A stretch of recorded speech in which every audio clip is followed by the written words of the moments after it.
Alrighty, without any further ado, I will introduce our first speaker today. We are so lucky to have our K-State Extension Ag economist, Robin Reid. She's going to be talking to us about some flexible leasing arrangements. You may not be as familiar with some of these you might be. So, as I said, type your questions in the Q&A box at the bottom. If you're listening on YouTube, just type those in the comment box and we will get those to our speaker. So, Robin, I'm going to go on and turn it over to you if you get your presentation up. All right. Am I good to go, Sandra? I don't see you. How about you, Jeannie? Looks good to me. Okay, All great. right. Thank you. Mhm. Well, thanks for having me, and thanks for being here, everybody. I should hopefully be a familiar face to a lot of you. I've been with K-State Research and Extension for over 15 years now, with 10 of those being in the Department of Agricultural Economics. So if you've seen me lately, it's mostly probably a talk about government payments and ARC and PLC and Big Beautiful Bill Act. I feel like I could do that in my sleep as much as I've been doing that around the state in the last 4 to 5 months. So this is a little different topic for me, and I will say this is kind of something I started working on last fall. Our annual landowners conference here in Manhattan was the first time I talked about flexible leases, but really the gist of it is there's a lot of information out of Iowa and Illinois and some of those other states on how to do flexible leases, but how you do it here in Kansas can be quite different, and I'll kind of get into that as we go along. So the first thing I want you to do is we're going to have a poll question. So part of getting your CCA credits is having some interaction during the webinar. So Jeannie should be popping up a poll here real soon that you can click on. But I just want to kind of get a feel for what current lease arrangements you have right now. So you can see the different options there. It should have popped up now. If you currently have cash lease, crop share, net share, flexible cash, and you can click multiple. So you should be able to do as many as you have in leases. And it looks like the results are coming in. And Jeannie, can they see the results, or do you click a thing so they get to see them? Currently, we have 17, 18 folks who have answered. We'll give you guys just a few more seconds. I'm unsure if everybody can see it now. I can see it on my end, but we'll give you guys just a couple more seconds to get that in. Okay, I will end the poll and share the results.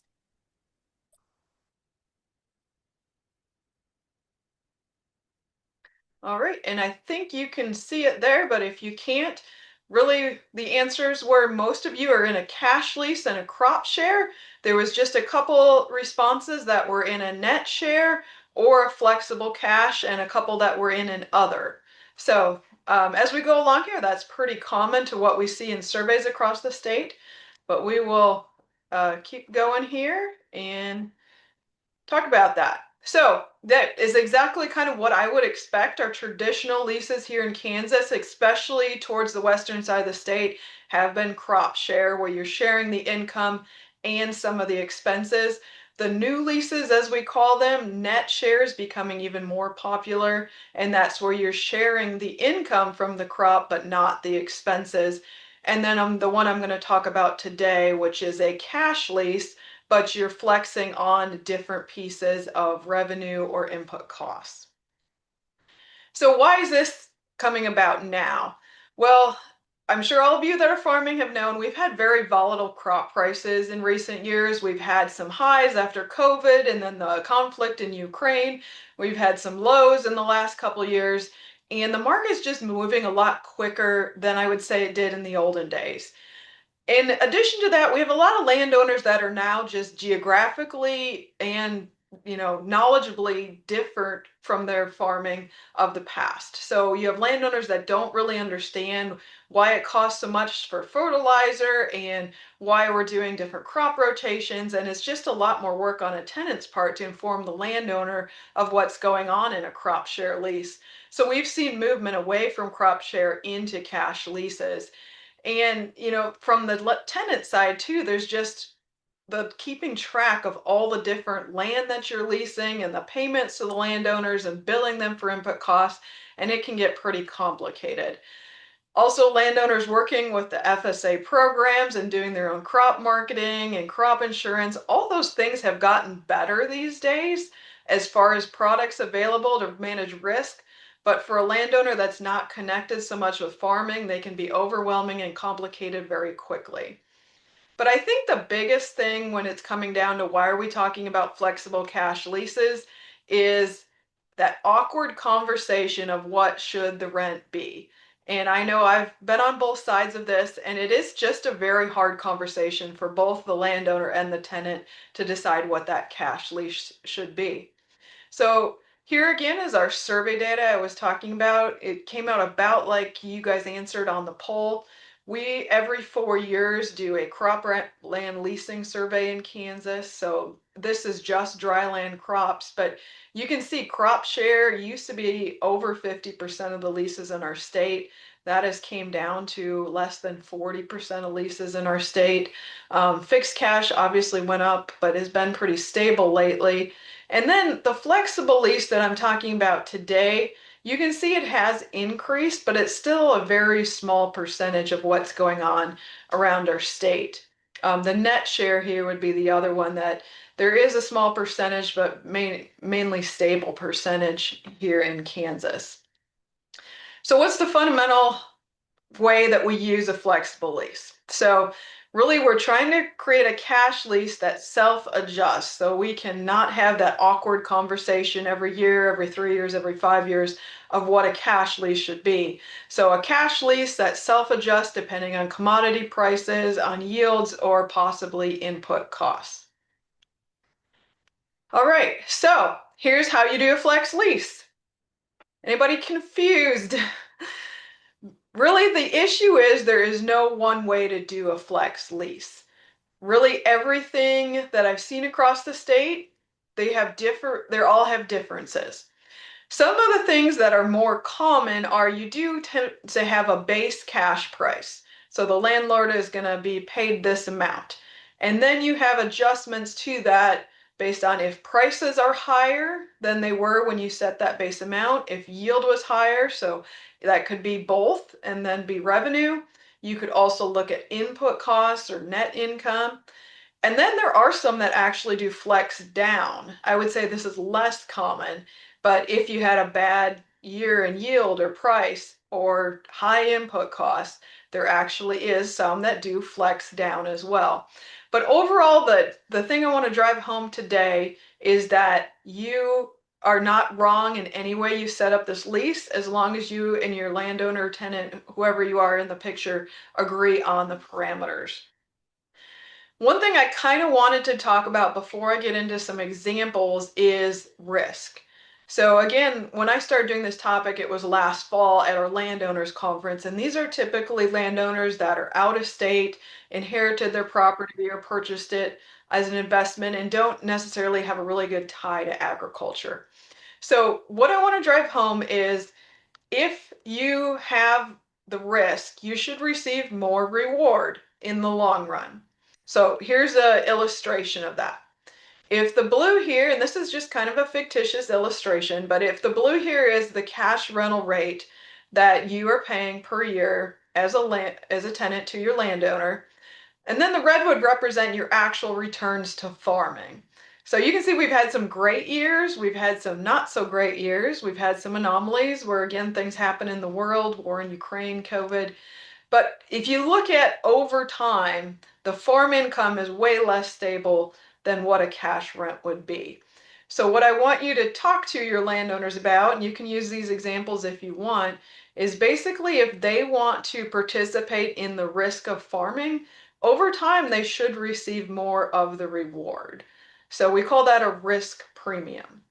Basically, if they want to go from a cash lease where they're guaranteed a certain amount every year, regardless of what happens, if they take that and want to go to a flexible lease, they're going to participate in those highs and lows in farming, but overall, they should make a little bit more than a straight cash lease because they are participating in risk.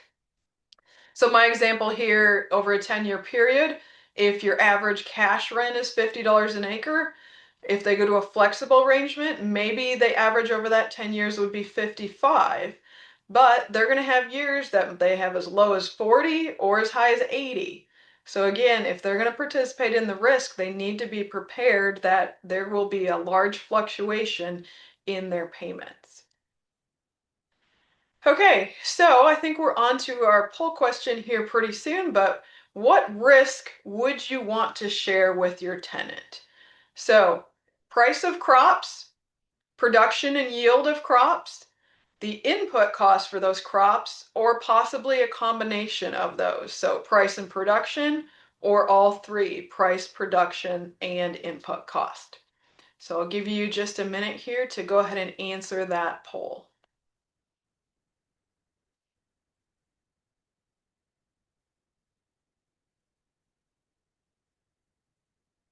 All right, we got about half of you, so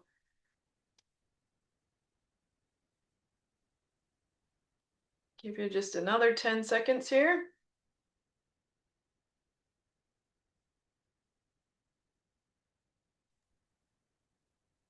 I think, Jeannie, you could go ahead and share those results. Okay, I'll do. Okay, here we're ending the poll and sharing our results.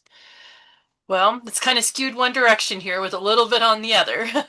Yeah, so it looks like most of you want to share price, production, and input costs with your landowner, assuming you're mostly tenants or farmers answering this. Price and production is the next one, and then a couple people just said that production or that yield. I will say, if you really want to share price, production, and input costs with your landowner, a crop share lease is the way to go. I think if you try to build that into a flexible cash lease, it gets complicated pretty quick.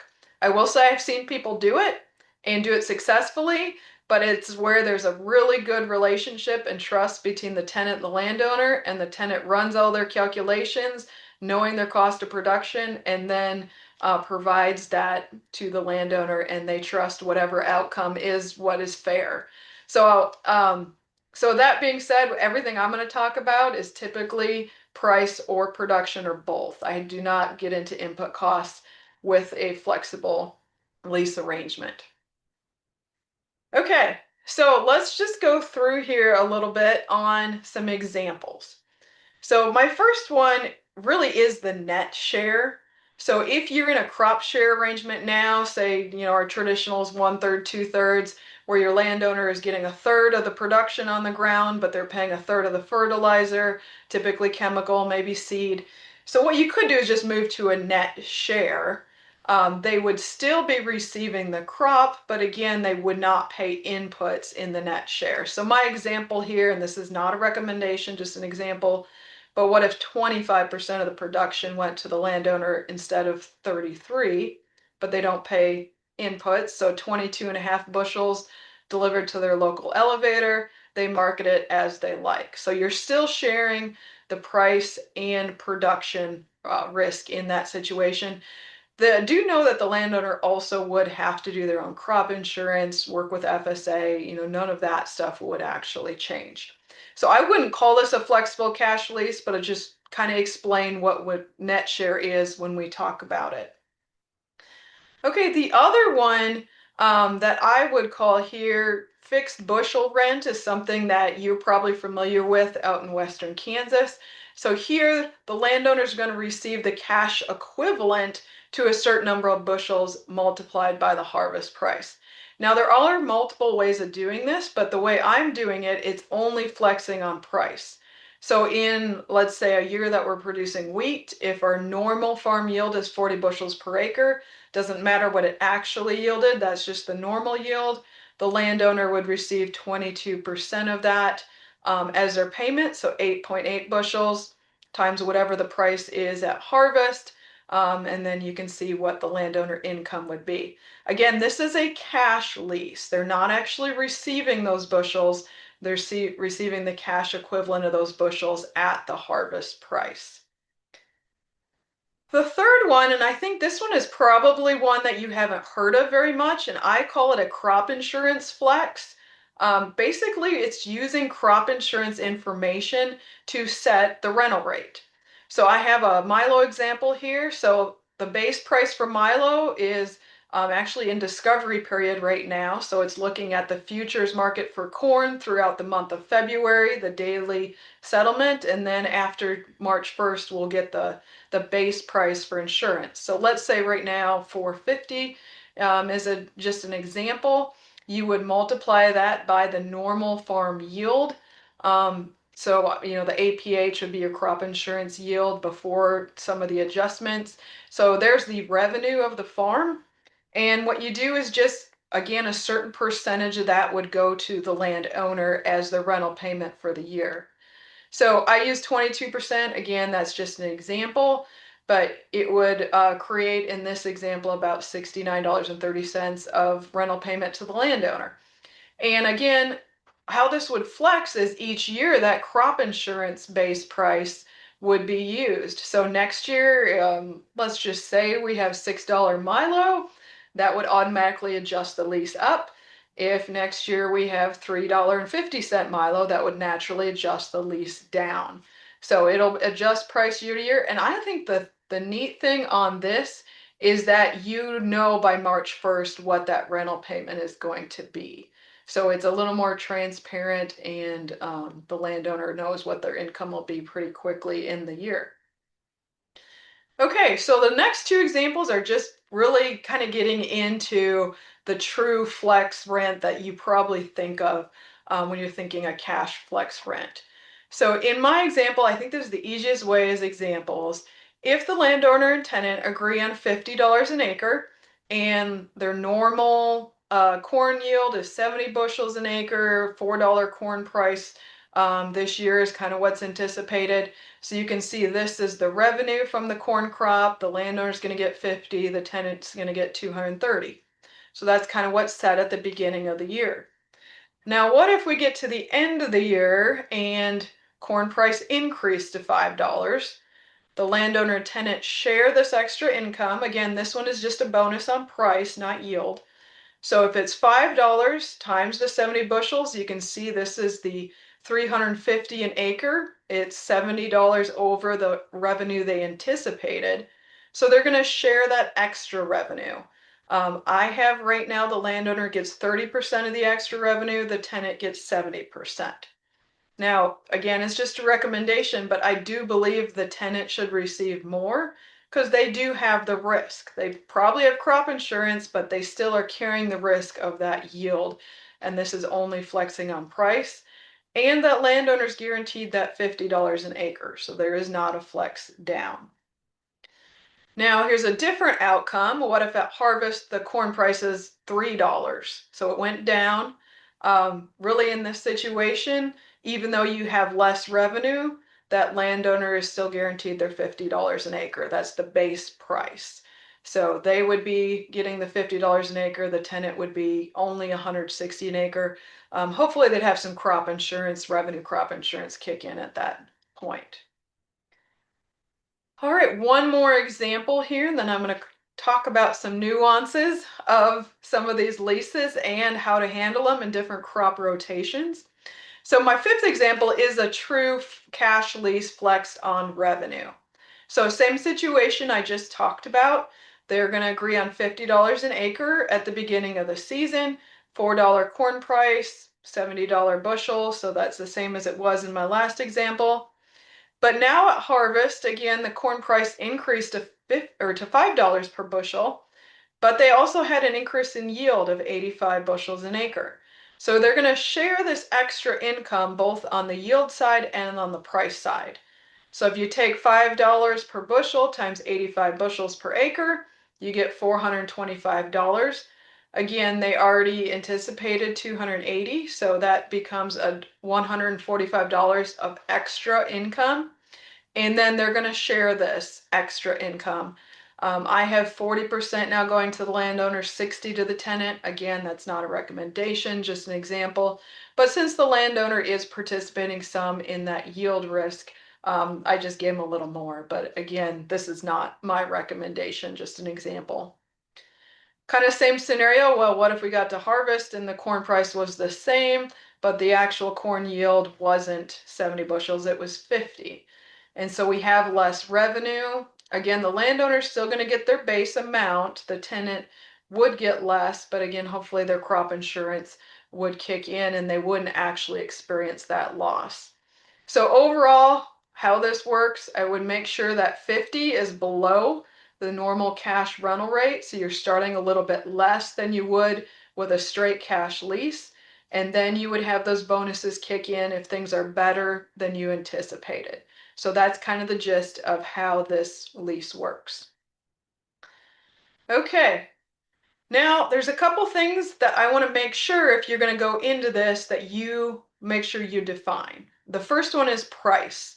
So I had a lot of example prices in there, but you really want to define what is price. So the futures market, you have Chicago Board of Trade or Kansas City Board of Wheat, or you can use those. No, there's going to be basis risk between what those are running and what the actual cash price is in your area. The other one, I use crop insurance prices. Those are very publicly available. Look at a whole month of futures prices and set that amount. So that's a very nice, clean, easily researchable, undisputable number.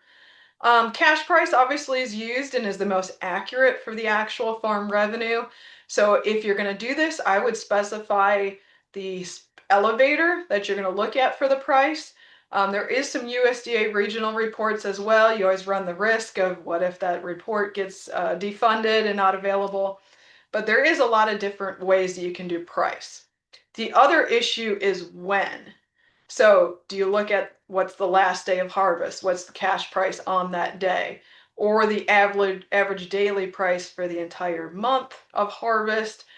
Maybe an average throughout the year. So my example here, if you did June 1st, October 1st, December 1st, what's an average of those three prices? One thing I tell my landowners is also consider when you want the check, because say we harvest here in the fall, you really can't have a price going over the end of the year if you want to receive that check in the same calendar year. So these are all things I think you need to discuss and make sure you have in writing in your flexible lease. The other issue is government payments and crop insurance. So when we traditionally think of risk management, ARC, PLC, our normal farm bill programs, I usually don't consider these, and that is because, as you all know, you harvest the crop. It takes a year, the next October, to get your payment when we're talking about corn or milo. If you're talking wheat, it's a year and a half after harvest that you might get your ARC or PLC payment through Farm Service Agency. So that's really hard to build into one of these leases that the landowner wants a check by the end of the year. If you're doing a crop share or net share, that's possible. But otherwise, the ones that we've gotten lately, I would say, are going to be a little different. So the Farmer Bridge Assistance Program, that's going to be paid later this month. The ECAP program that was out last year, those are outside the farm bill and typically happen more quickly. And so to me, if you do have a flexible lease that has a pricing component, some of those ad hoc payments that are supporting price maybe should be shared with the landowner as well. So again, something to talk about. It's just different the last few years than it has been in the past when we get those large payments because of the low crop prices. Crop insurance, I would say this one is typically no, that you don't share that unless there is a flexible yield component within the same year that, again, this is kind of a special situation, I would say, but typically I don't recommend flexing with the crop insurance component in there. All right, just some other considerations here. I always recommend flex rents be put in writing. That way there's no dispute what the parameters are, what prices are you looking at, and things like that. And make sure I'm talking as you're the tenant, make sure your landowner understands. I think some of the disputes around flexible leases are just the landowner didn't understand the parameters that they were signing and getting into. And then when things didn't turn out like they thought, they get upset. So you don't want to cause a dispute because you're going to a cash lease and or flexible cash lease and things are just not that good right now. So make sure they understand. Keep it simple. You can make these extremely complicated, but I would start simple. And then as you build that relationship and understand how that flex rent is working, you could do more parameters within it. The other thing I didn't talk about, should there be a maximum amount? I'm going to show you an example in a little while here, why it can get pretty costly pretty quickly when we've had good crop prices. So maybe thinking about that, if the landowner's always getting a minimum, should there also be a maximum? And then how often should you renegotiate your flex rent? Most of leases that are not crop share, I would argue, should be every 3 to 5 years be renegotiated. The way things are moving right now, commodity prices are very volatile. So in a flex lease, if you're just starting it, I would say you want to review that every year almost, especially every 3 years, and make sure it's doing what you expect. Some of the difficulties, it is more complex. Obviously, it is a lot easier to just write that check, stick it in the Christmas card, send it to your landowner at the end of the year, and away you go. But, it is kind of a cool tool if you can get it set up appropriately, that as a tenant you don't have to withstand those high rental rates when we have low crop prices like we do now. It's really, if we can get that flex rent set up uh, how it should be, that should flex and give you some relief in years that we have low commodity prices, but then also just automatically share a little higher rent in those years that we have really high crop prices. But again, it requires more working knowledge on the landowner's part. And the thing that I want to get into next is, if you have fallow, if you have wheat, if you raise any annual forages, or if we were in southeast Kansas, if you have double crop, things can get pretty complex on these. So that is what we're going to get into next on the flex lease.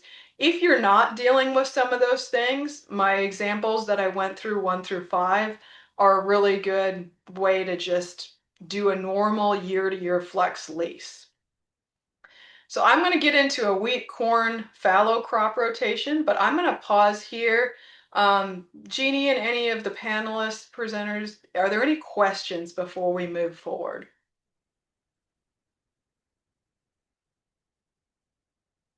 Robin, it doesn't look like we have any questions. I would just tell everybody, if you have questions, you can go ahead and put them in the Q&A box. And Robin, if there's something that comes in that we need to slow you down or have you answer a question on a specific slide, we'll jump in here. So, but I think it looks like we are good to keep on rolling. All right. Yeah, so I know I went through some of that pretty quickly. So if you have questions or feedback, please type it in the chat or type it in the Q&A. I am going to leave some time at the end too that we can have some back and forth too about some of the questions or situations that you've dealt with. So, Sounds good. Thanks, Robin. all right. But I guess for now, I'm going to keep trucking along and talk about flexible leases specifically in the western side of our state.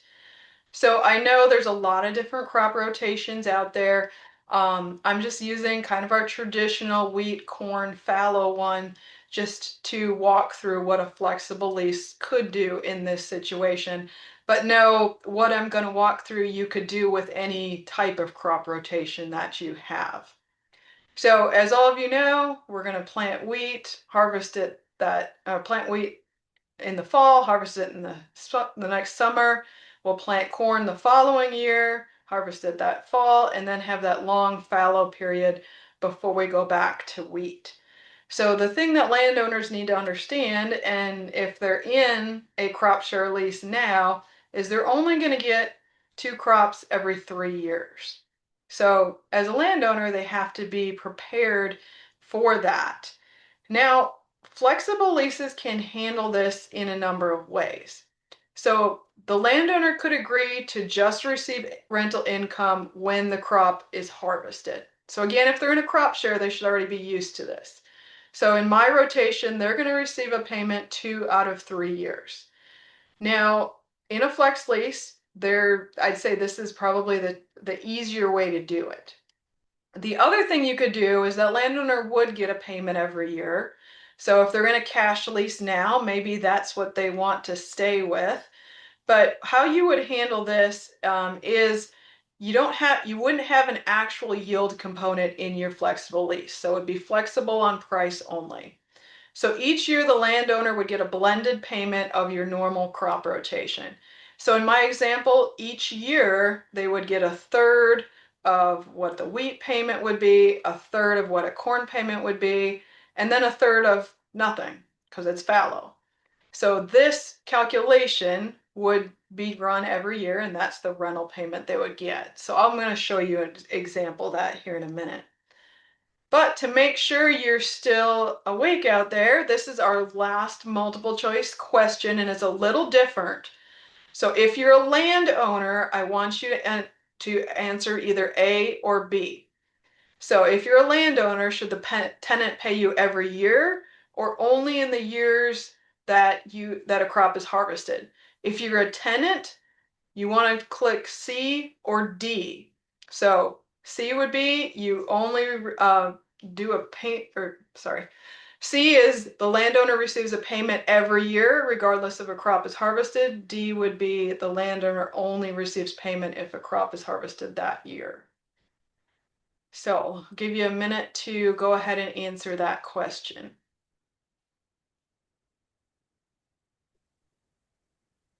Okay, we've got answers rolling in here.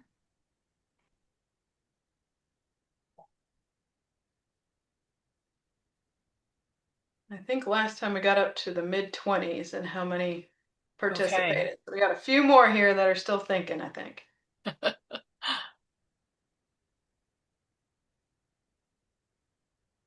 Okay, looks like we're at 21 respondents. We'll give you just a couple more seconds. 3, 2, 1. Okay, boy, somebody got in there right under the wire. Okay, here we go. Robin, there are your results.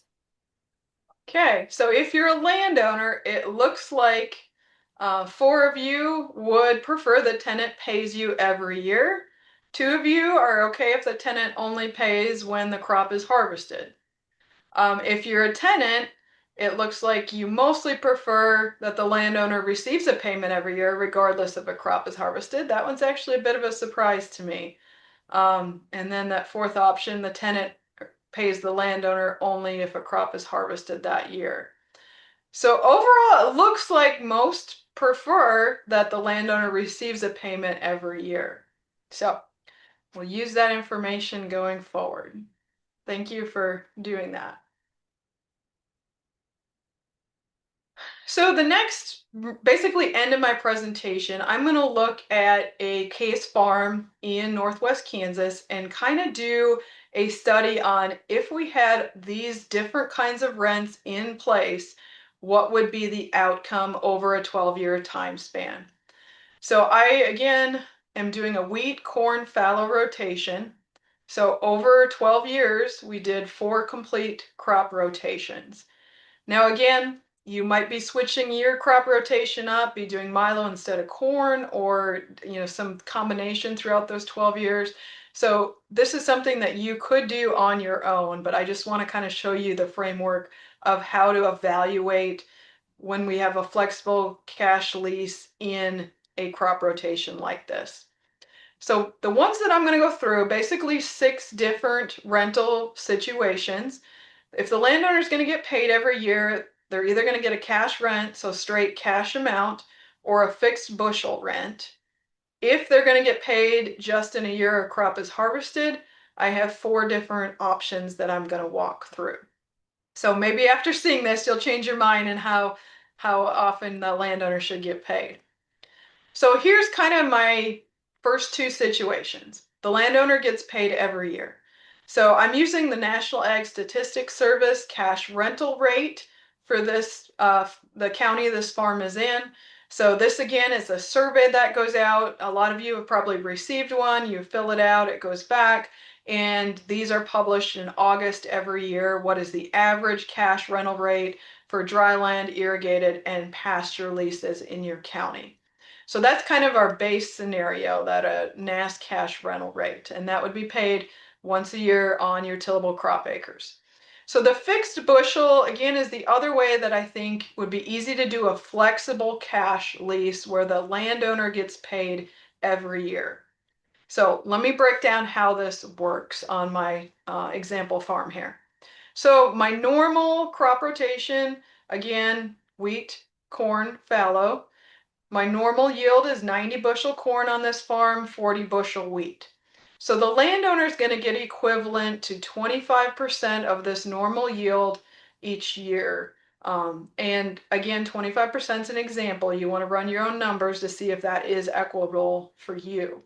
So their yearly payment to the landowner would be a third of the corn. So again, 25% of the normal corn yield, that would be 22.5 bushels of corn every year, times the harvest price. Then they're going to get the wheat, so 25% of the normal wheat yield, so 40 bushel wheat, that's 10 bushels, times the harvest price, and then fallow. So obviously not going to receive anything from your fallow. But here it would be a third of the corn, a third of the wheat, and a third of the calculated fallow. So if we did this over the last 12 years, what I'm using is a cash wheat price for Northwest Kansas, a cash corn price, and using this same formula every single year to come up with what the landowner's payment would be. Now you can see and then average is $48.92, so almost $49 an acre over the last 12 years. But there are years such as 2016 where they got as little as $33 an acre. We had very low crop prices in that year. But we also had a high of 93. So war in Ukraine broke out that February, I believe. So I know $10 wheat and almost $8 corn seems like a very long time ago, but that is what drove those differences and how that lease self-adjusts through that 12-year period. Again, it's the third of the corn, a third of the wheat, and a third of the fallow calculation every year to where the landowner would get that cash rental payment. So I'm going to compare this again. Now these are the ones where the tenant gets paid, or tenant pays the landowner only in the years they're harvesting the crop. So my first comparison is a net share. And again, this is not a cash lease. This is where the actual crop goes to the landowner. So in my example, 25%. It gets delivered to the local elevator. The landowner markets the crop themselves. They still would be getting 25% of the government payments, having their own crop insurance on 25%. So this is kind of my comparison for those leases that are paid only when a crop is harvested. So on my farm here, this is kind of how that comes out over the last 12 years. These are the actual farm yields in those years. So again, the landowner's getting 25% of that yield. So let's say in this year, 26 bushel wheat, 25% of that is 6.5 bushels. And then they can market that crop however they want. I'm going to use the harvest cash crop price in Northwest Kansas to kind of get a proxy of their income. So you can see their bushels times that cash price is their income for the year. I guess I didn't have anything circled here, but it came out to about $46 on average. But again, there's some years that is pretty low, and there's some years that it's very high. And every 3 years, they don't get any income. Again, in the net share, they're not paying expenses though.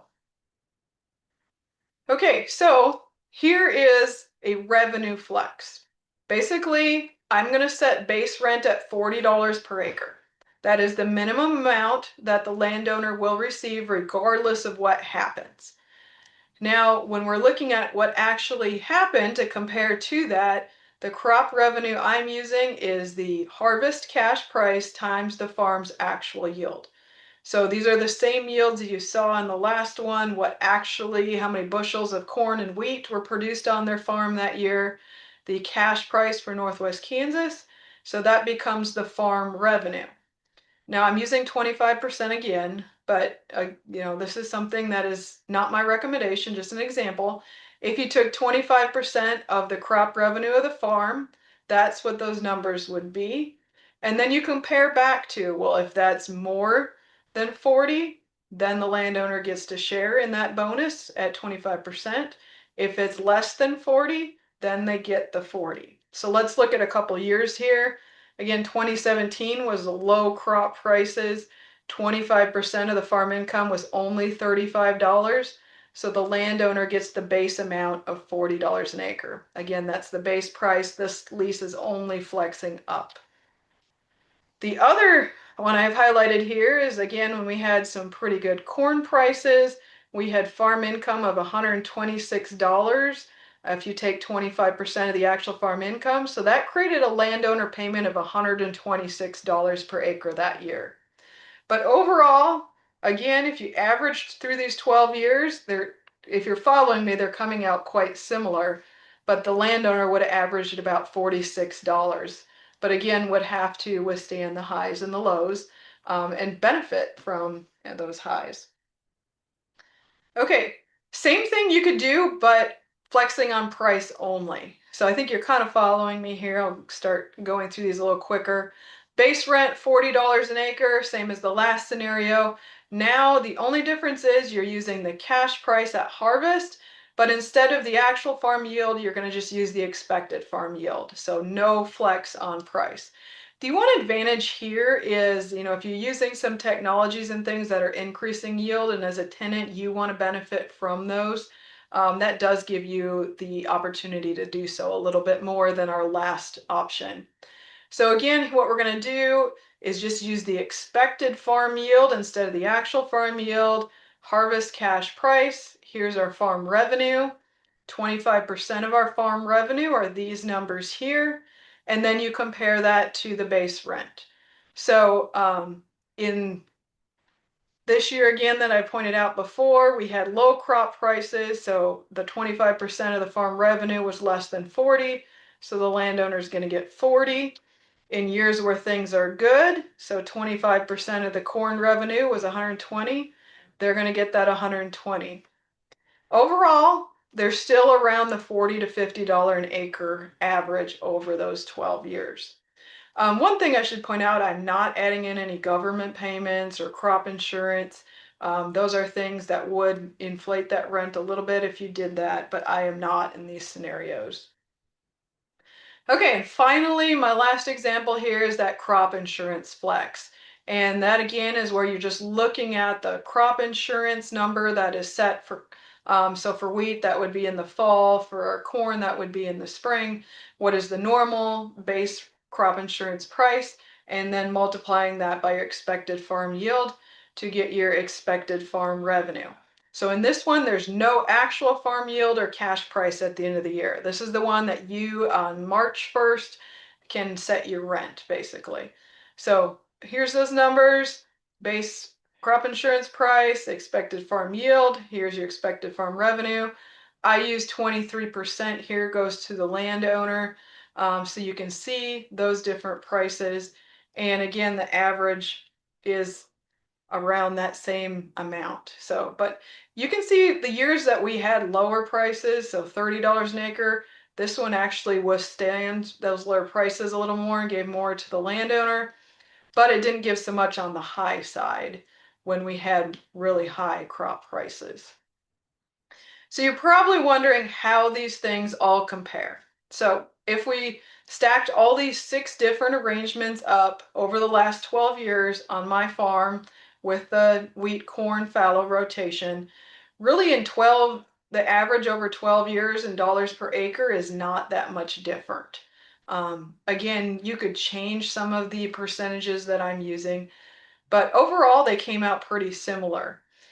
In the past 5 years, you can see my flexible arrangements were a little bit higher in 6 years. And that's because we had some really high prices in that 6-year time frame. But if we look at the past 3 years, so just that past 3 year crop rotation, some of them are actually less because, I mean, less compared to cash rent because we've had lower crop prices. The other thing to look at is the minimum and the maximum. So some of these are going to have bigger swings than others. And obviously, these that aren't paying the landowner every year are going to be zero in some years, but then make up for it in other years. So just to kind of plot that same information, so the red would be your average cash that the landowner would receive throughout those 12 years, and then the gray would be the lowest and the highest amount that they would receive. So again, just the spread that the landowner would receive versus the average. Obviously, all of these in some years are going to be zero. So that is actually the last slide that I have other than my contact information, which is there. But I know we have about, looks like 9 more minutes, so we have plenty of time for questions and feedback. So I think, Jeannie, why don't we go ahead and see if we can get some comments going and some discussion. Good deal. Okay. So, Robin, there is a question that came in a fallow year, who gets paid? But then the second part of this is actually who takes the risk if you have a cover crop out there? So, So that, yes, that's obviously something that's going to add more complexity to the flex lease. So kind of the first part of that, if it's a fallow year, in my examples here, the landowner doesn't get paid unless you are doing that cash rental rate or that fixed bushel. Otherwise, I know in a lot of crop share arrangements, that's kind of a difficulty in that third year where you have the expense of planting that wheat crop and the fertilizer, but no income until the next year. But in a flex rent, like I'm talking, there's no expenses, nothing would get paid.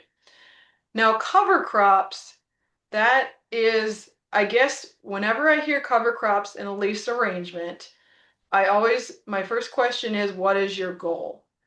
If your goal is to put forage out there for grazing, and that means that there's some income on that uh, cover crop, then it's a little different question than if we're putting it out there for erosion, if we're putting it out there for weed suppression, to maintain cover, then it's a different story. Because to me, that is a benefit that both the tenant and the landowner should share in. So I know that's not a straight answer, but again, it really depends on what the goal is and which of these lease types you are in. But I always encourage my landowners, talk to your tenant about cover crops. If they're wanting to do it, it's great. And there's a lot of benefits. But if it's adding to the long-term soil health and value of your land, that's something you should be sharing in as a landowner. So great. We have another question that came in here, and I'll invite the agents to keep an eye on some of this too, in the background. So there's one that says, what's the average long-term landowner payment as a percentage of land value? What is their return on investment? yeah, so we call that the rent to value ratio. How much cash rent do you receive versus how much the land is worth? I don't have it in this presentation, but I will say that's been interesting to track over the last 20 to 25 years.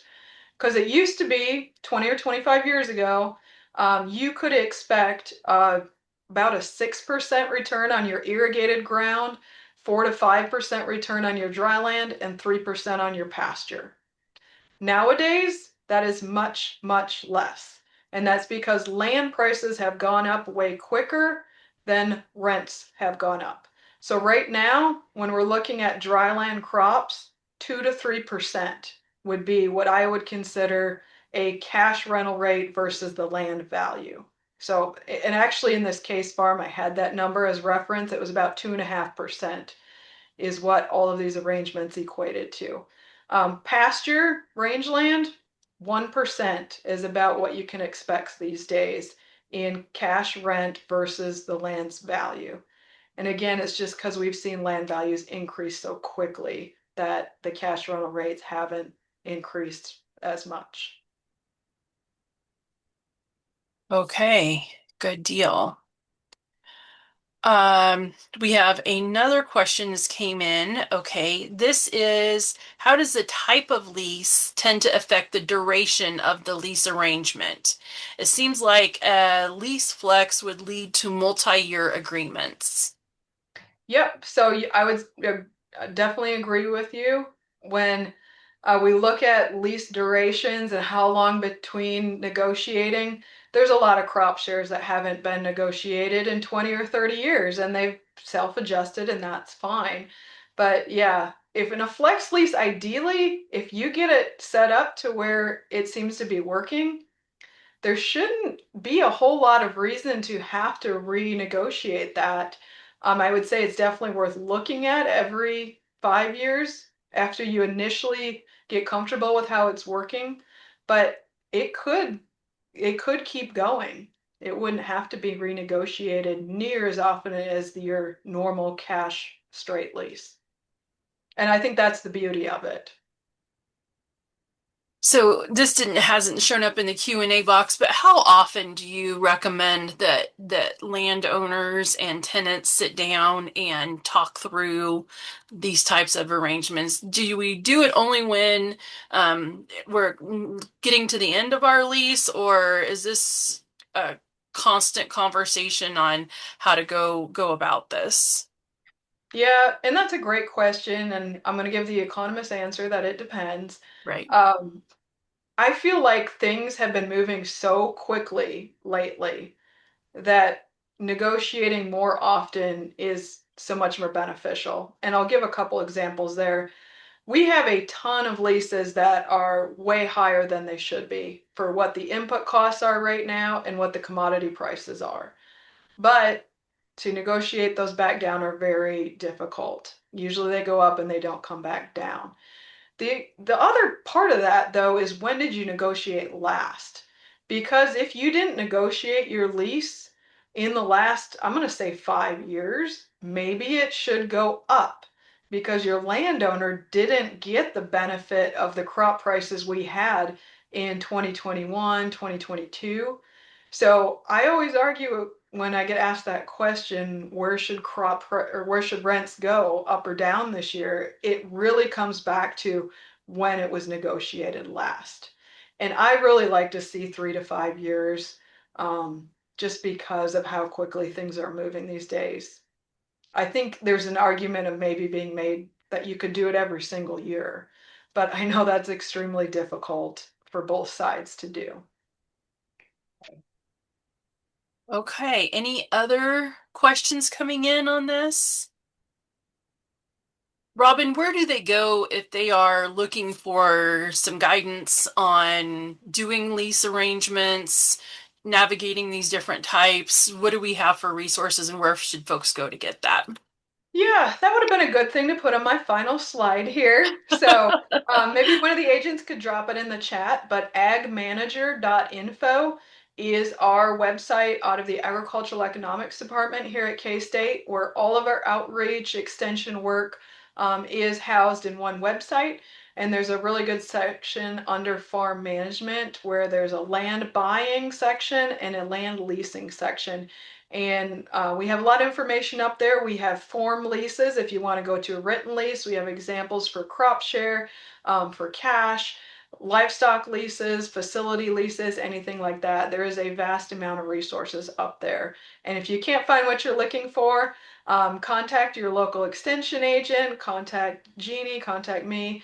We're all here to help you.